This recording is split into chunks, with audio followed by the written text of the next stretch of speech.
Maaga pa lang, mahaba na ang pila para sa NFA rice na 20 pesos lang kada kilo. Nagre-repack pa nga lang ng mga bigas mula sa sako ay nakaabang na.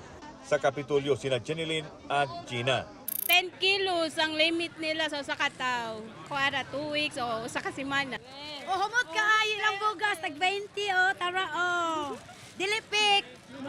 Nam lagi bato. Way bato oy. Limitado sa 10 kilo kada tao ang pwedeng bilhin at mga vulnerable sector lang ang pwedeng bintahan tulad ng mga senior citizen, solo parent at PWD. Okay raman, depende raman siguro sa pagluto. 500 sako rin lang ang ibininta ngayong Labor Day sa Cebu Province. Ang buhatan sa NFA karon, gi-collaborate na tanang mga source regions nga mo augment para masustiniran kining gikinahanglanon ini maong programa. Mismo si Agriculture Secretary Francisco Chulaurel Jr. ang isa sa mga nanguna sa paglulunsad ng proyekto at nagsaing pa ng bigas. Sabay giit na walang problema sa mga ibinibenta.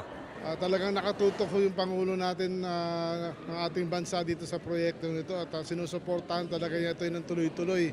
Kinumpirma rin niyang bukas ay hindi muna magbibenta ng 20 pesos kada kilong bigas at itutuloy ito pagkatapos ng eleksyon alinsunod sa pahayag ng COMELEC. To be on the safe side, siyempre ayaw din naman natin na makasuhan.